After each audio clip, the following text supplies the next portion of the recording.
नमस्कार साथियों, लोकसभा चुनाव का बिगुल बज चुका है।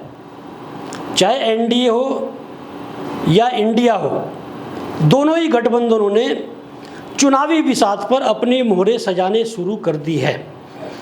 लोकसभा चुनाव में यदि आप देखें तो उत्तर प्रदेश जो देश का सबसे बड़ा प्रदेश है, जिसमें सबसे अधिक सीटें हैं, लोकसभा चुनाव में महत्वपूर्ण भूमिका निभाता है।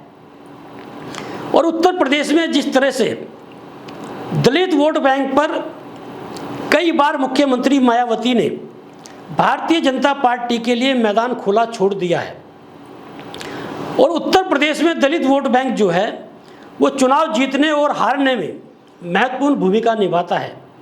ऐसे में इंडिया गठबंधन ने उत्तर प्रदेश के दलित वोट बैंक पर पूरी तरह से निगाहें लगा दी हैं और जो जानकारी मिल रही है उसके अनुसार उत्तर प्रदेश से जो कांग्रेस के राष्ट्रीय अध्यक्ष हैं मल्लिकार्जुन खड़गे, उन्हें चुनाव लड़ाया जा सकता है। और जानकारी ये मिल रही है कि बाराबंकी या इटावा से जो है मल्लिकार्जुन खड़गे अपनी जो परंपरागत सीट है कर्नाटक में, उसके अलावा उत्तर प्रदेश में इटावा या बाराबंकी से चुनाव लड़ सकते हैं।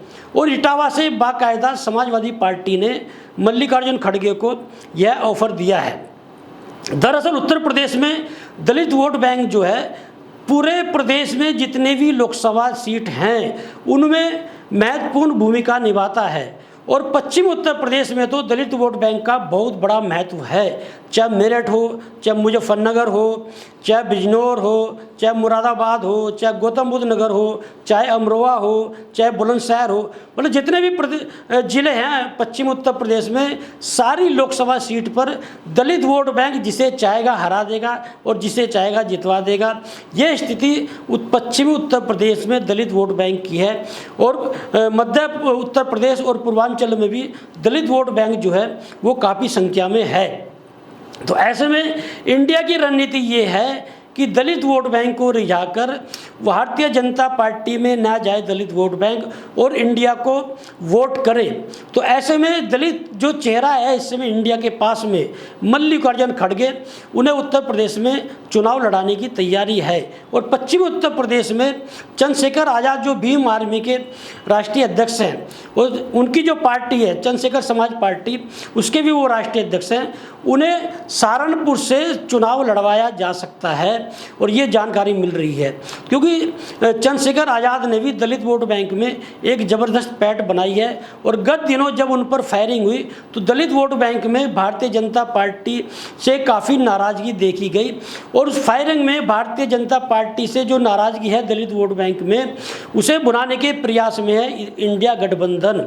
और यदि आप इंडिया की गठबंधन की बात करेंगे तो समाजवादी पार्टी के साथ में यादव वोट बैंक के साथ में मुस्लिम वोट बैंक हैं और मुस्लिम वोट बैंक कांग्रेस के साथ भी माना जाता है।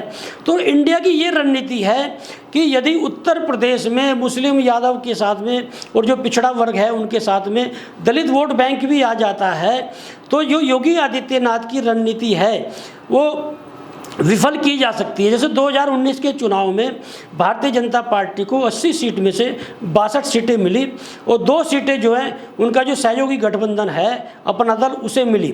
और बहुजन समाज पार्टी और समाजवादी पार्टी ने मिलकर चुनाव लड़ा उत्तर प्रदेश में। बहुजन समाज पार्टी को 10 सीट मिली थी और 5 सीट जो समाजवादी पार्टी को मिली थी। कांग्रेस को मात्र 1 सीट पर जो है वो संतोष करना पड़ा था। तो ऐसे में बड़ा प्रश्न ये है कि जो भारतीय जनता पार्टी की रणनीति है कि जो प्रदर्शन 2019 के चुनाव में भारतीय जनता पार्टी ने किया था उससे भी अच्छा प्रदर्शन जो है इन चुनाव में किया जाए।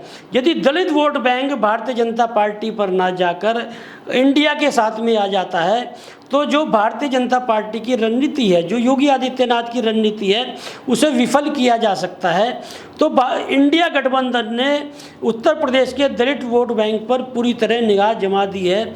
और यदि ये जो है पासा जो है जो दलित वोट बैंक पर जो को लेकर इंडिया गठबंधन फेंक रहा है, यदि ये पासा सफल हो जाता है, दलित वोट बैंक यदि उत्तर प्रदेश का इंडिया गठबंधन के साथ में आ जाता है तो इसमें कहीं से दो राय नहीं है, भारतीय जनता पार्टी का काफ़ी खेल जो है उत्तर प्रदेश से बिगड़ सकता है। जिस तरह से ये माना जा रहा है कि कि उत्तर प्रदेश में समाजवादी पार्टी को सबसे अधिक सीट मिलेंगी और कांग्रेस को भी काफ़ी सीट मिल सकती है, आम आदमी पार्टी को भी कुछ सीटें मिल सकती है। चंद्रशेखर आज़ाद को जो है खुद उन्हें एक सीट पर लड़ाया जा सकता है। तो ये जो गठबंधन चल, खुद रालोद जो है इस समय पश्चिम उत्तर प्रदेश में ये जाटों का काफ़ी वोट बैंक जो है रालोद के साथ में माना जाता है।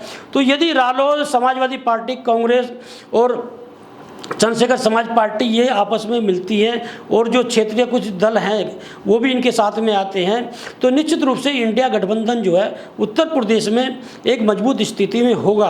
अब देखना ये होगा जो सीटों का बंटवारा होता है, हालांकि उत्तर प्रदेश में सीटों के बंटवारे में ज़्यादा कसमस नहीं होगी क्योंकि कांग्रेस जो है वो कम सीटों पर भी मान जाएगी।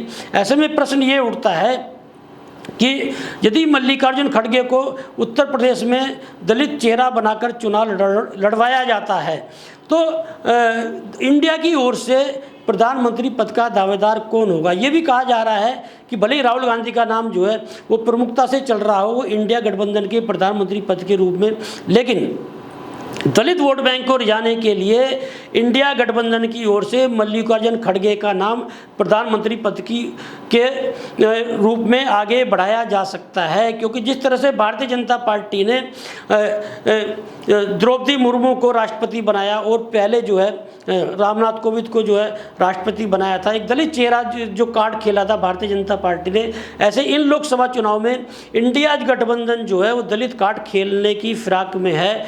और निश्चित रूप से यदि मल्लिकार्जुन खड़गे को, दलित चेहरे को जो है प्रधानमंत्री पद का दावेदार बनाया यदि जाएगा तो आने वाले समय में हो सकता है कि मायावती भी इंडिया के साथ में आ जाए और निश्चित रूप से दलित वोट बैंक को देकर प्रधानमंत्री पद के दावेदार के रूप में मल्लिकार्जुन खड़गे को देखकर न केवल उत्तर प्रदेश बल्कि देश का जो दलित वोट बैंक है वो इंडिया के साथ आ सकता है। अब देखना ये होगा कि इंडिया गठबंधन जो है आगे क्या रणनीति बनाता है और इंडिया गठबंधन की रणनीति की काट के लिए एनडीए क्या रणनीति बनाता है।